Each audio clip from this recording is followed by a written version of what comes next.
Option அன்பர்கள் அனைவருக்கும் வணக்கம். ஆப்ஷன் ட்ரிக்கி ட்ரேட் சேனல் மூலியம் உங்களை சந்திப்பதில் மிக்க மகிழ்ச்சி அடைகிறேன். நான் உங்கள் சந்தோஷ். நான் செபியில் பதிவு பெற்ற பங்காலோசர் கிடையாது. இது பயிற்சிக்கான காணொளி. எந்த பரிந்துரையும் நாம் வழங்குவது இல்லை. இன்றைக்கி இப்போ நம்ம பார்க்க போகிறது சென்ற வாரங்களில் நிஃப்டி என்ன மாற இருந்தாங்க, அடுத்த வாரத்தோட ரேஞ்ச் எப்படி பார்ப்பது அப்படிங்கிறதான் நம்ம பார்க்க போகிறோம். அதற்கப்புறம் வீக்லி ஃபியூச்சர் அப்படிங்கிறது எப்படி பார்ப்பது அப்படிங்கிறதை நம்ம பார்க்கலாம். ஆப்ஷன்ஸ் வர்த்தகம் எப்படி இயங்குகிறது அப்படிங்கிறத முதல்ல புரிஞ்சுக்கணும், அதை பற்றி தெரிஞ்சுக்கணும். அது தெரியாமல் நீங்கள் பை செல் பண்ணுறீங்க அப்படின்னா உங்களுக்கு ஏமாற்றம் அப்படிங்கிறது தான் அதிகமாக கிடைக்கிறதுக்கு வாய்ப்பு. ஏனென்றால் இங்கே ஆப்ஷன்ஸ் அப்படிங்கிறது ஃப்யூச்சர் பேஸ் பண்ணி தான் வர்த்தகம் நடக்குது அப்படிங்கிறத ஃபஸ்ட்டு புரிஞ்சுக்கணும். அதனால் ஸ்பாட்டுக்கும் ஃப்யூச்சர்ஸ்க்கும் நம்ம பார்க்குறது ப்ரீமியம் டிஸ்கவுண்ட் அப்படிங்கிற இடத்துக்காக மட்டும்தான் பார்க்க போகிறோம். மற்றபடி ஆப்ஷன்ஸ் ப்ரீமியம் இயங்குவது, அதாவது அதோட இன்ட்ரென்சிக் வேல்யூ, டைம் வேல்யூ எல்லாமே ஃப்யூச்சரை அடாப்ட் பண்ணி தான் இருக்குது அப்படிங்கிறத புரிஞ்சுக்கணும். ட்ரேடு பண்ணுறதுக்கு முன்னாடி உங்கள் கண்ணு முன்னாடி இந்த டேட்டாஸ் கண்டிப்பாக இருக்கணும். அப்படி இருந்தால் தான் உங்களுக்கு ஆப்ஷன்ஸ் செல்லர்ஸை பற்றி உங்களால் புரிஞ்சுக்க முடியும். ஓகே, இது சென்ற வாரம் 26ஆம் தேதியிலிருந்து 30ஆம் தேதிக்குள்ளே இது வீக்லி ஹை, இது வீக்லி லோ. இந்த இரண்டுக்கும் இடைப்பட்ட தூரம் அப்படிங்கிறத ரேஞ்ச் 402 புள்ளிகள் நடந்திருக்கு. நம்ம கிட்ட என்னெல்லாம் டேட்டா தெரியுதோ அதை ஹிண்ட்டாக எழுதணும், அதாவது லவ் லெட்டர் எழுதணும் மார்க்கெட்டுக்கு. எப்படி மார்க்கெட் இருக்குது அப்படிங்கிறத நம்மளுக்கு தெரிஞ்ச பாயிண்ட்ஸோட்டு எழுதணும். ஆப்ஷன்ஸ் ட்ரேட் பண்ணுறவங்களுக்கு இப்போ என்ன நடக்க போகுது, அதாவது இப்போ வர்த்தகம் நடக்க போகுது, என்னென்ன தாக்கம் இருக்க போகுதோ அதுதான் ரொம்ப முக்கியம். 5 நாள் கழிச்சோ 10 நாள் கழிச்சோ அடுத்த வருஷம் நடக்கிறதோ இங்கே நமக்கு தேவையில்லை. நீங்கள் எந்த கான்ட்ராக்டை சூஸ் பண்ணுறீங்களோ அந்த கான்ட்ராக்டுக்குள்ளேயும் அப்போவே என்ன நடக்குது அப்படிங்கிறது இம்பேக்ட் தான் தேவை. அது ஒன்று. இந்த வீக்லி க்ளோஸ் அப்படிங்கிறது என்ன மாற முடிஞ்சிருக்கு அப்படின்னா, சென்ற வாரம் நமக்கு ஆரம்பமான விலையிற்கு கீழே மார்க்கெட் முடிஞ்சிருக்கு. அப்போது இந்த வாரத்தோட இதிலிருந்து பார்த்தா நமக்கு ஒரு கிட்டத்தட்ட ஒரு 170 புள்ளிகள், அதே மாதிரி ஓப்பன் டு ஹை அப்படின்னு நம்ம பார்த்துட்டோம் அப்படின்னா ஒரு 150 புள்ளிகள் நமக்கு கிடைச்சிருக்கு. இதை உன்னிப்பாக நம்ம கவனிக்கணும். அடுத்தது அதற்கு முந்தைய வாரம். அப்போ அதற்கு முந்தைய வாரத்தோட ஹை பார்த்தா 25.62, லோ 24.462.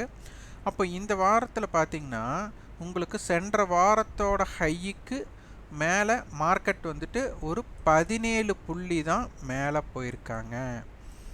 ஆனால் போன வாரத்தோட லோவுக்கு வரல. அப்போ போன வாரத்தோட ஹை லோ அப்படிங்கிறது 600 புள்ளிகள். அப்போ நம்ம 300 புள்ளிகள்னால் 24.762 அப்படின்னு வரும். அந்த இடத்துல தான் இங்கே க்ளோசிங் கொடுத்துருக்காங்க. இந்த வாரத்தோட க்ளோசிங் எங்கே கொடுத்துருக்காங்க? போன வாரத்தோட ஆவரேஜ் பாயிண்ட், ரேஞ்சோட ஆவரேஜ் பாயிண்ட். அப்போ என்ன அர்த்தம்? இந்த பாயிண்ட் அவுட் தான் இருக்க போகிறாங்க. அப்போ மார்க்கெட் 24.750க்கு மேலே வணிகம் நடைபெற்றால், கீழே வணிகம் நடைபெற்றால், அப்போ 24.750 மார்க்கெட் பேஸ் பண்ணுச்சுன்னா நமக்கு இந்த ஹையை பிரேக் பண்ணக்கூடிய வாய்ப்புக்கு ட்ராவல் பண்ணுவாங்க. 24.750க்கு கீழே வணிகம் நடைபெற்றால் சந்தை நமக்கு 24.462 நோக்கி பயணம் பண்ண போகிறாங்க அப்படின்னு தெரியுது. அப்போ மொத்தம் போன வாரத்துக்கு முந்தைய வாரம் 600 பாயிண்ட் ரேஞ்ச்.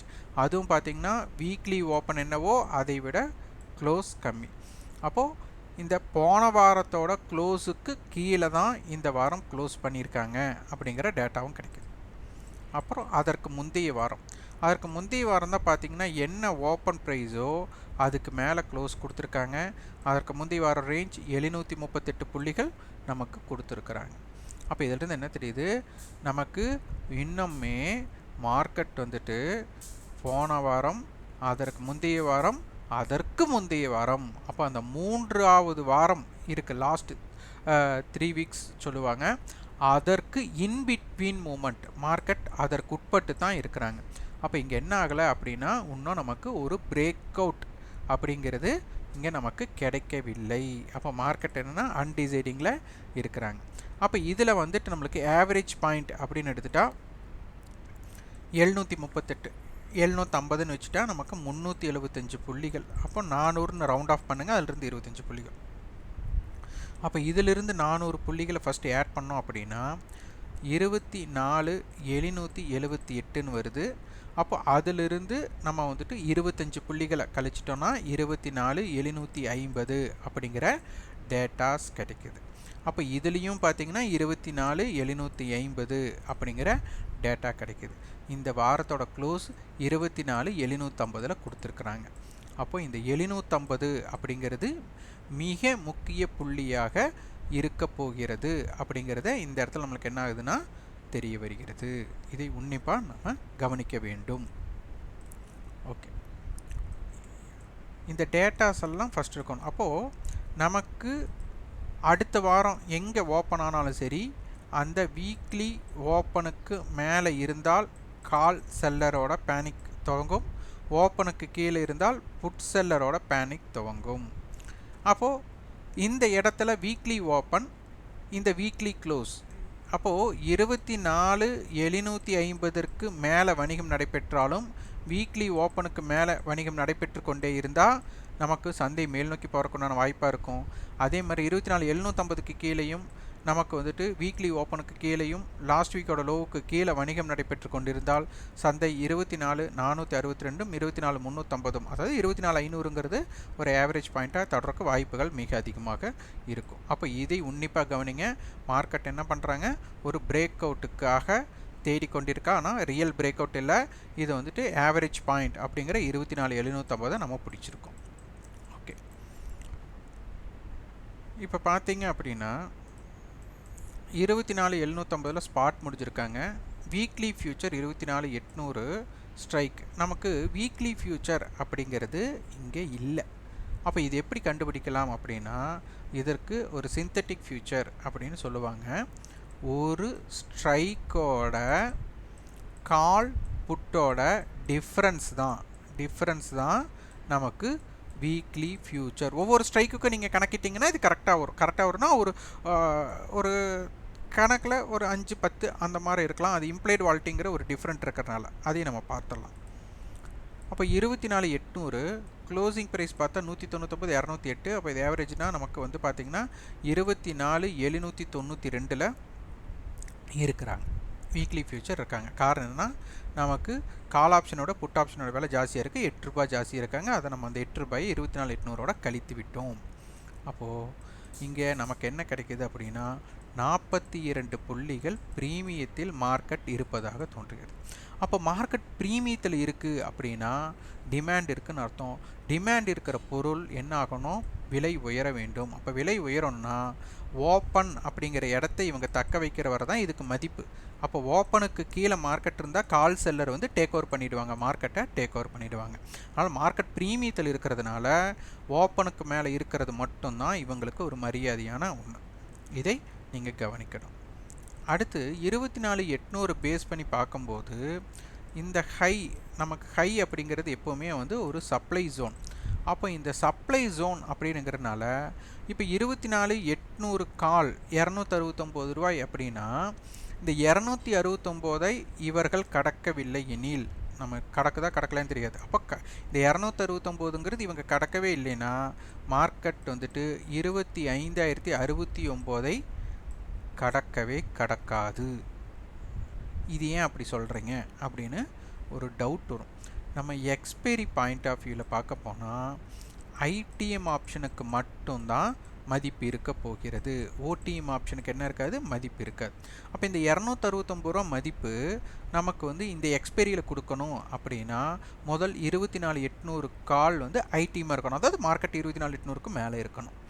அடுத்தது இந்த 269 ரூபா மதிப்பு வேணும் அப்படின்னா அவங்க 25,069 நமக்கு என்ன ஆகணும், மார்க்கெட் க்ளோஸ் ஆகணும். இந்த கான்ட்ராக்ட் க்ளோஸ் ஆனால் மட்டும்தான் இந்த 269 க்ளோஸ் ஆனால் தான் 25,069 வரும்.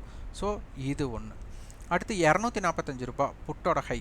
அப்போ என்ன அர்த்தம்? 24,800 மைனஸ் 245. அப்போ 24,555 அப்படிங்கிற டேட்டா.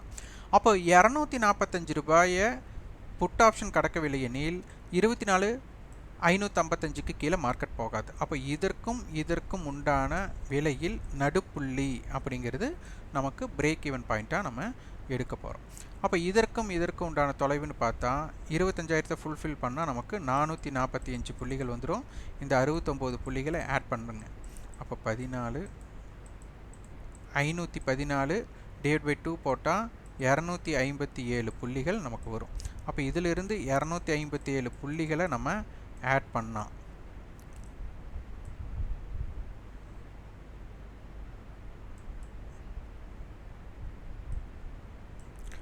24,812 அப்படிங்கிற ஒரு டேட்டா வருது.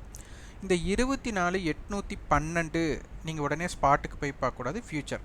அப்போ இந்த இடத்துல என்ன ஆகுதுன்னா 24,800 கால் ஆப்ஷன் புட் ஆப்ஷனுடைய விலையை விட 12 ரூபாய் ஜாஸ்தியாக இருக்க வேண்டிய கட்டாயம் ஏற்படும். அப்படி இல்லைன்னா புட் ஆப்ஷன் வந்து டேக் ஓவர் பண்ணிடும் அப்படிங்கிறது தான் இந்த இடத்துல. அப்போ 24,812க்கு மேலே மார்க்கெட் இருந்தால் என்ன நடக்குது, 812க்கு கீழே இருந்தால் என்ன நடக்குது அப்படிங்கிறதை பார்க்க வேண்டிய கட்டாயம் அப்படிங்கிறது. இது முழுக்க இங்கே ஆப்ஷன் ப்ரீமியத்தை வச்சு நம்ம கணக்கீடு பண்ணுறோம். இதை வித்தியாசமாக பண்ணுறோம் அப்படின்னு கூட சிலர் சொல்கிறீங்க. இதற்கு பெயர் வித்தியாசம் கிடையாது. இதுதான் அடிப்படை. ஆப்ஷன் ப்ரீமியத்தை வச்சு நம்ம என்னெல்லாம் கணக்கீடு பண்ணலாம் அப்படிங்கிறது இங்கே கிடச்சிருக்கக்கூடிய டேட்டாஸ்.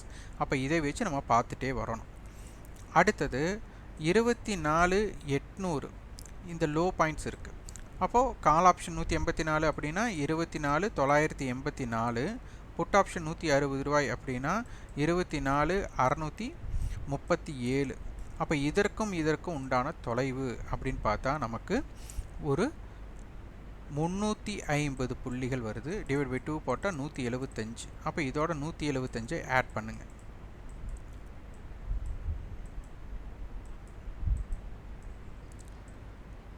$24,812. அப்போ லோவுக்கு பார்த்தாலும் சரி, ஹைக்கு பார்த்தாலும் சரி, நம்மளுக்கு என்ன அமௌண்ட் வருது, 24,812 அப்படிங்கிற ஒரு டேட்டா நம்ம கையில் கிடைக்குது. அப்போது இது மிக முக்கியமான பாயிண்ட்டாக நம்ம பார்க்க வேண்டும். ஓகே, அட்டவணையில் பார்த்தா நமக்கு 24,800 புட் 800 கால் இது வேல்யூம் வைஸில் நமக்கு இருக்காங்க. அப்போ இதைத்தான் ஆப்ரேட் பண்ண போகிறாங்க. 24,800 ஆப்ரேட் செய்ய போகிறார்கள். அதனால் இந்த பாயிண்ட்ஸை நம்ம ரொம்ப முக்கியமாக பார்க்கணும். 24,800 கால் போட்டு இதில் யார் வந்துட்டு மோனோபோலி ஆகிறாங்களோ மார்க்கெட் அந்த சைடு கொண்டு போகக்கூடிய வாய்ப்புகள் அமையும். அடுத்தது இது ஒரு மல்டிபிள் ஹெட்ஜாகவும் இருக்குது. இதையும் நம்ம பார்க்க வேண்டும். அடுத்தது வேல்யூ வைஸ். இந்த வேல்யூ வைஸில் 24,800 புட் 800 கால், அடுத்து 24,750 புட் 700 புட் கொடுத்துருக்குறாங்க. இப்போ ரெண்டுலேயுமே நமக்கு நியர்பை ஸ்ட்ராடல் இருக்கிறதுனால 24,800 கால் போட்டை தான் ஆப்ரேட் பண்ண போகிறாங்க. இந்த வரும் 4 நாட்களில் இந்த 24,800 கால் புட் ஒரு மேஜர் ரோல் அப்படிங்கிறது இருக்கக்கூடும். அது ரொம்ப முக்கியம். அதே மாதிரி 25,000 அப்படிங்கிற கால் புட்டும் முக்கியமானதாக பார்க்க வேண்டும். அடுத்தது இப்போது 24,800 அப்படிங்கிற டேட்டாவை நம்ம பார்த்துட்டு வந்தோம். இங்கே 24,700 பாருங்கள். இங்கே ஃபஸ்ட்டு நம்ம நோட் பண்ணிக்கணும். வீக்லி ஃபியூச்சர் நம்ம என்ன பண்ணோம், இந்த டேட்டாவை எடுத்துகிட்டு இதோட டிஃப்ரென்ஸ் எடுக்கும்போது 8 பாயிண்ட், அதை நம்ம மைனஸ் பண்ணி 24,792 கொண்டு வந்துட்டோமா. அப்போ இங்கே ஃபஸ்ட் இதையவே இங்கே எழுதி பாருங்க. 24,792 அப்படிங்கிற இடத்துக்கு வந்துடுது. இப்போது இதை வந்து நம்ம என்ன பண்ணுறோம், வீக்லி ஃபியூச்சரை பார்க்குறோம். அப்போ இன்ட்ரன்சிக் வேல்யூ அப்படின்னு பார்த்தா 24,700 காலுக்கு 252 ரூபா இருக்காங்க. அப்போது 24,700க்கு மேலே எவ்வளோ இருக்காங்கன்னா 92 ரூபா இன்ட்ரன்சிக் வேல்யூ. அப்போ இந்த 252ஓட கழிச்சிட்டோம் அப்படின்னா நமக்கு 160 ரூபாய். அப்போ அதை தான் நமக்கு புட் ஆப்ஷனோட வேல்யூவை கொடுத்துருக்காங்க. அப்போ இந்த ரெண்டையும் ஆட் பண்ணால் உங்களுக்கு எவ்வளோ வருது, 252 அப்படிங்கிறது. இங்கே பாருங்கள், இதில் 24,900 அப்படின்னு பார்த்தா 900 போட்டு தான் நமக்கு. அப்போ இதில் 108 ரூபாய் அப்படிங்கிறது இன்ட்ரன்சிக் வேல்யூவாக இருக்குது. அப்போ 263 மைனஸ் 108. அப்போ 155. இந்த 155ங்கிற விலையை தான் இங்கே கால் ஆப்ஷனுடைய விலையாக கொடுத்துருக்குறாங்க. இதுவே நீங்கள் ஸ்பாட்டுக்கு போட்டு பாருங்கள். இப்போ ஸ்பாட் இருக்கிறது 24,750. அப்போது இந்த 700 காலுக்கு என்ன ஆகும் அர்த்தம்? Intrinsic value 50. அப்போ இந்த 50 கழிச்சிட்டோம்னா 202 ரூபாய் இல்லை புட் ஆப்ஷனுடைய வேல்யூ இருக்கணும், இல்லை. அப்போ ஸ்பாட்டோட அடிப்படையில் கணக்கீடு செய்வது அப்படிங்கிறது சரியாக தவறாங்கிறது நீங்கள் தான் முடிவு பண்ணணும். இங்கே டைம் வேல்யூ ஆப்ஷன் செயினில் டைம் வேல்யூ பார்க்க போகிறோம். ஆனால் இங்கே என்னென்னா பெருசாக மார்க்கெட்டில் ஒரு ஓப்பன் இன்ட்ரெஸ்ட் அப்படிங்கிறது பில்டே ஆகலை. ஐவி வந்துட்டு 15-16 இருக்குது. அப்போ ஏடி மீட்டிங் பாயிண்ட்டும் நமக்கு கிட்டத்தட்ட 200 இருக்குது. அதனால் முக்கியமாக மார்க்கெட் வந்து மொமெண்டம் பண்ணுதா அப்படிங்கிறத பார்க்கணும். இது ஃபியூச்சரோட லெவல்ஸ். இந்த ஃபியூச்சரோட லெவல்ஸில் பாருங்கள் 24,871 முடிஞ்சிருக்காங்க. அப்போ நம்ம 24,850 கால் புட்டையும் எடுத்துக்கலாம், 900 கால் புட்டு எடுக்கலாம். ஆனால் டிஃப்ரென்ஸ் கம்மியாக இருக்கிறது 21 புள்ளிகள் அப்படின்னு எடுத்துட்டா இவங்க தான் இருக்கும். ஸோ நம்ம வந்துட்டு இவர்களை தேர்ந்தெடுத்து கொள்கிறோம். ஓகே, அப்போது நமக்கு அட்தமனியாக நம்ம பார்த்துக்கிறது 24,850. அதாவது இந்த கான்ட்ராக்ட்டுக்கு 24,800, ஃபியூச்சருக்கு வந்துட்டு 24,800. அப்போ இதில் பார்த்தீங்க அப்படின்னா நமக்கு எவ்வளோ ஜாஸ்தியாக இருக்கிறாங்க, 391 விட எவ்வளோ ஜாஸ்தியாக இருக்காங்கன்னா 27 புள்ளிகள். அப்போ அந்த 27 புள்ளிகள் இங்கே ஆட் பண்ணோம் அப்படின்னா 24,877 அப்படிங்கிற இடம் நமக்கு கிடைக்கும். அப்போ இதில் 2 பேர்த்தோட ஹை பார்த்தா காலுடைய ஹை 500 அப்படின்னு எடுத்துட்டா 25,350 அப்படிங்கிற டேட்டா. இவங்க டேட்டா 418, 400ன்னு எடுத்துட்டா 450. அப்போ 24,432 அப்படிங்கிற டேட்டா கிடைக்கும். அப்போ இதற்கும் உண்டான தொலைவு அப்படின்னு பார்த்தா நமக்கு ஒரு 900 புள்ளிகள் டிவைட் பை 2 போட்டால் 450 புள்ளிகள். அப்போ இதிலிருந்து 450 புள்ளிகளை ஆட் பண்ணிங்க அப்படின்னா 400 புள்ளிகள் 850. அப்போது 24 400 பாயிண்ட்னா 837, அதிலிருந்து ஒரு 50. அப்போது 887 அப்படிங்கிற டேட்டா நமக்கு கிடைக்க போகிறது. அப்போ இதை உன்னிப்பாக கவனிக்க வேண்டும். அடுத்தது இந்த பேஸ்டு 800 கால்புட் 900 கால்புட்டோட டேட்டாஸை வச்சு பாருங்கள். இங்கே அட்டவணை என்ன கொடுக்குறாங்க அப்படின்னா 25,000 கால், 26,000 கால், 25,500 கால், 24,000. அப்போ மார்க்கெட் 24,000 பேஸ் பண்ணி நமக்கு வந்து இங்கே கால் கொடுத்துருக்காங்க. இதன் அடிப்படையில் பார்த்தால் இந்த 3 ஸ்ட்ரைக்கையும் நீங்கள் உன்னிப்பாக அடுத்த வர இதில் பார்க்கணும். இவங்க ப்ரீவியஸ் க்ளோஸுக்கு மேலே நிலை பெறுகிறார்களா, ப்ரீவியஸ் க்ளோஸுக்கு கீழே நிலை பெறுகிறார்களான்னு பார்க்கணும். இவங்க ப்ரீவியஸ் க்ளோஸ் கீழே நிலை பெற்று புட் ஆப்ஷன்ஸ் வந்துட்டு ப்ரீவியஸ் க்ளோஸ்க்கு மேலே நிலை பெற்று மார்க்கெட் வந்துட்டு வீக்லி லோவை பிரேக் பண்ணாங்கன்னா இறங்குறக்கு வாய்ப்பாக போயிடும். சப்போஸ் இவங்க எல்லாமே கால் ஆப்ஷன்ஸ் எல்லாம் பாசிட்டிவாக நிலை பெற்றுட்டா மார்க்கெட் மேலே போகிறக்கான வாய்ப்பாக மாற்றிடுவாங்க. இந்த 2 வகையிலையும் இதை உன்னிப்பாக கவனிக்க வேண்டும். இது ஒன்று. இது வேல்யூம் வைஸில். வேல்யூ வைஸில் பார்த்தா 25,000 கால், 25,000 புட், 24,800 கால், 24,900 புட்டெல்லாம் கொடுத்துருக்குறாங்க. அப்போது இதையும் நம்ம உன்னிப்பாக கவனிங்க. 25,000 கால் புட் நமக்கு டோட்டல் டேர்ன் ஓவரில், அதாவது 24,800ங்கிறது கரண்ட் கான்ட்ராக்டோட கரண்ட் வீக்லி கான்ட்ராக்டோடது 24,800 கால் புட்டும், ஃபியூச்சரோடது 25,000 கால் புட்டும் அதிகமான வர்த்தகம். அப்போ இதை 2 உன்னிப்பாக கவனிக்கணும். இதில் யார் ப்ரீவியஸ் க்ளோஸுக்கு மேலே சஸ்டெயின் ஆகிறாங்க அப்படிங்கிறதை உன்னிப்பாக கவனியுங்கள். இது ரொம்ப முக்கியமான ஒரு பாயிண்ட்டாக இருக்கும். இதில் இம்ப்ளாயர் வாலிட்டி பார்க்கும்போது கால் சைடு 13, புட் சைடு வந்து 16 இம்பேலன்ஸ்டு இம்ப்ளாயர் வாலிட்டி இருக்கிறாங்க. இந்த டேட்டாஸ் உங்களுக்கு ரொம்ப முக்கியம். இந்த டேட்டாஸை பார்த்து நீங்கள் வந்துட்டு ஒரு முடிவு எடுக்கணும். அப்போ இருக்கிறதுலையே குறைந்த ரேஞ்ச் அப்படிங்கிறது இங்கே பதிவு பண்ணியிருக்காங்க. 3வது வாரத்தில் 738, அதற்கப்புறம் 600, 400. சப்போஸ் இந்த 400 இன்னும் சுருக்கமாகுது அப்படின்னா ஆப்ஷன் பையருக்கு இங்கே வாய்ப்பு குறைஞ்சிடும். ஆனால் இந்த ரேஞ்ச் எக்ஸ்பென்ஷன் ஜாஸ்தியாக இருந்தால், ஏன்னா குறைந்த ரேஞ்சாக ஒரு வீக்லி ரேஞ்சில் குறைந்த ரேஞ்சாக பதிவு பண்ணியிருக்காங்க. அப்போ இதோட எக்ஸ்பென்ஷன் கிடைக்கும் போது தான் பிரேக் அவுட்ஸ் கிடைக்கிறதுக்கு வாய்ப்பாக இருக்கும். அதனால் உன்னிப்பாக பார்க்கணும். நம்ம ஆப்ஷன்ஸ் ப்ரீமியத்தின் அடிப்படையில் பார்க்குறது ஒரு 3ஆம் கண் பார்வை. அதனால் ஆப்ஷன்ஸ் ப்ரீமியத்தில் தான் பார்க்கணும். நம்ம வரைபடத்தில் பார்க்கல, நியூஸ் பேஸில் எதுவும் எடுக்காமல் இங்கே இருக்கக்கூடிய சிச்சுவேஷன்ஸை பார்த்து நம்ம எடுக்கிறோம். அதனால் இந்த 3ஆம் கண் பார்வை உங்களுக்கு எப்படி இருக்குது அப்படிங்கிறதை ஃபீட்பேக்காக கமெண்ட் பாக்ஸில் பதிவு பண்ணுங்கள். நன்றி, வணக்கம்.